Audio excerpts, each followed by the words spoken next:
phones rang, tickets sold, and boom, it was sold out on Wednesday night just like that. 2,800. That is the number of seats inside the grandstand court at Soy Stadium in Toronto.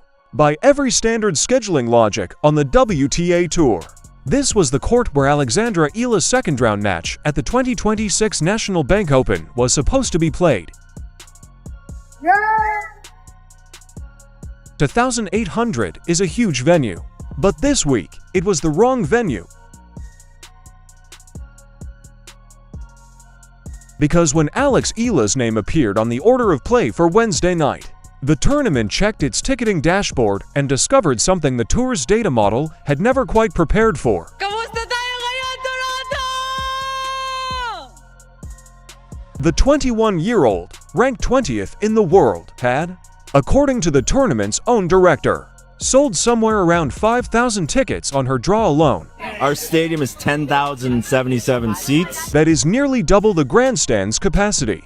So, the WTA 1000 in Toronto did what almost never happens for a player ranked outside the top 5. It moved her, not down, but up to center court, a venue built for 10,000, and the story of how a Filipino player from Manila became the reason a major North American tournament redrew its own map in the space of a single week is what we are going to unpack tonight. To set the geography clearly, because the branding creates confusion, the National Bank Open, the tournament many still call the Canadian Open, is one of the WTA's most prestigious 1,000-level events. In 2026, the women's draw is being held at Soy Stadium in Toronto from August 1st to August 13th, while the men's draw runs in Montreal.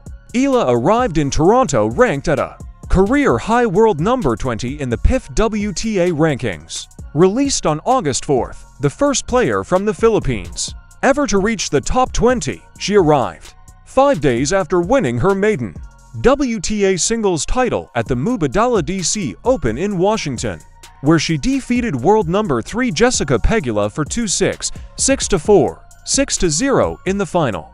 And she arrived to a schedule change that, by the tournament director's own account, has no comparable precedent in recent memory. Now, here is where the tension of the story actually lives, and it is important to present it fairly because there is no villain in this room.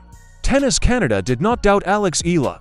Carl Hale, the tournament director of the National Bank Open, has run this event for years, and the model his team uses is the same model every WTA 1000 uses. Court assignments are built on ranking-based demand curves. Top 10 players go to center court.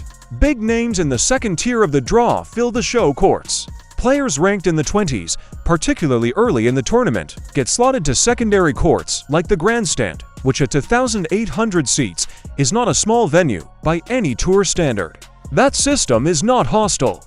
It is efficient. It is how tournaments across the tour manage sightlines, broadcast production, and daily attendance flow. The system did not fail. It did what it was built to do.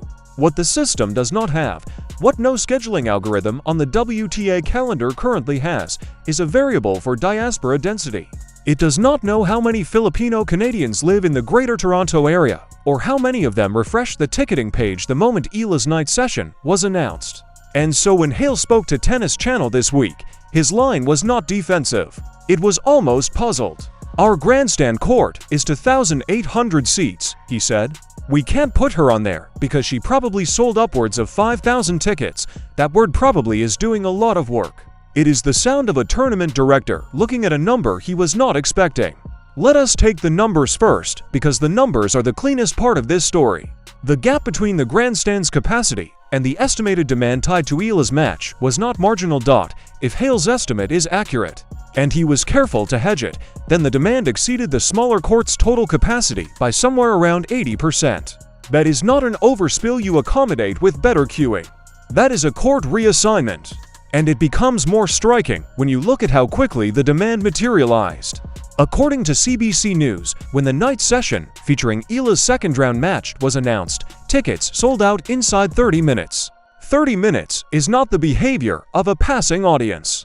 It is the behavior of a fan base that already had payment methods loaded, already knew the draw, already knew when the order of play would drop, and had blocked out the calendar in advance. That is prepared demand. Then there is what Hale said next, which is the part of this that has quietly rippled beyond Toronto. All the tournament directors are talking about it, he told CBC. Everybody in the industry is talking about it. This is no longer a Toronto story at that point. It is a tour story because if the National Bank Open, one of the biggest stops outside the slams, has just moved a player ranked outside the top 5 to center court on ticket demand grounds alone, then every director at every remaining stop on the 2026 calendar is now recalculating. Cincinnati, the US Open, Beijing, every scheduling meeting on the WTA hardcourt swing is now in some small way being adjusted for the Eala effect. And to understand that effect, you have to understand what she just did in Washington. Because the demand is not built on personality alone. It is built on results 5 days old. At the Mubadala DC Open, Eala did not simply win a title, she beat, in consecutive rounds, 3 of the highest-ranked players she has ever faced. Iga Raducanu, the 3rd seed, in a first-set tiebreak that ran to 11-9. Alina Svitolina in the semifinal.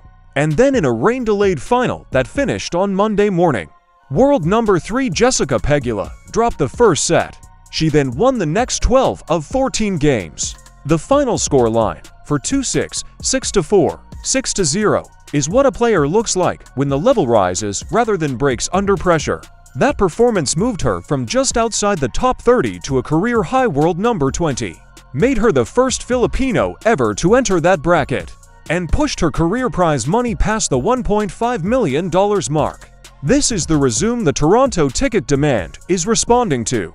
It is not celebrity, it is form. Let me pause here for a moment because there is a piece of this that is worth sitting with before we go on. The interesting thing about Alex Eala in 2026 is that the story keeps outrunning the analysis. Every week the framing has to be updated. 2 months ago she was a promising quarter-finalist on grass.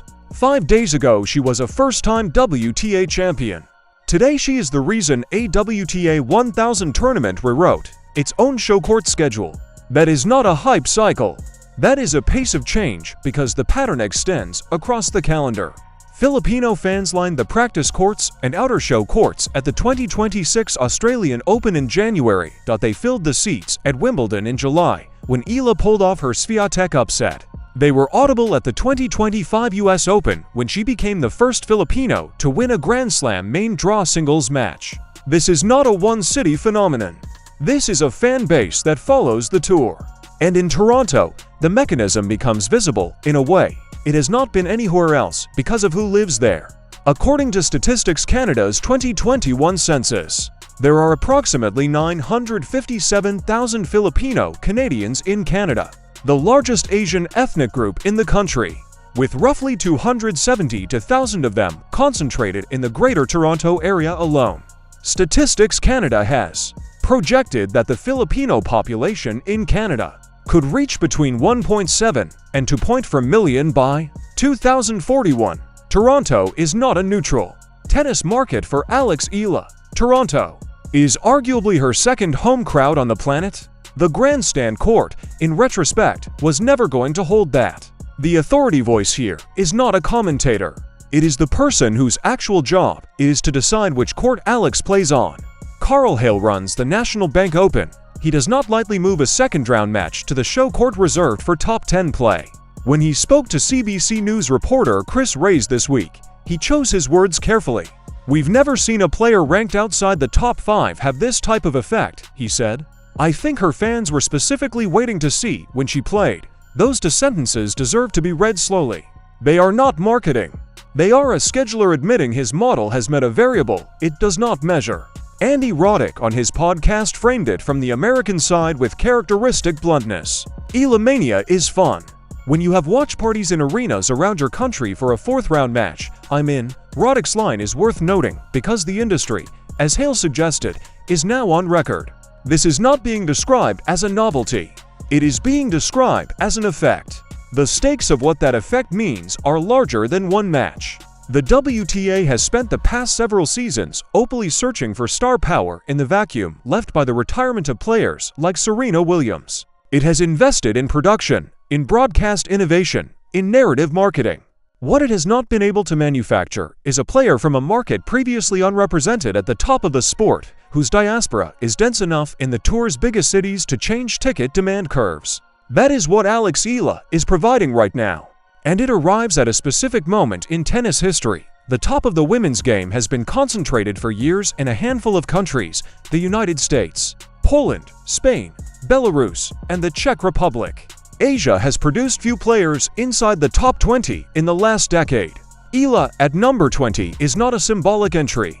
It is the practical entry of a market of roughly 100 million people in the Philippines, plus a diaspora that Statistics Canada expects to nearly triple in Canada alone within a generation. That is what the Eala effect actually names, and the immediate consequences of it are on the schedule.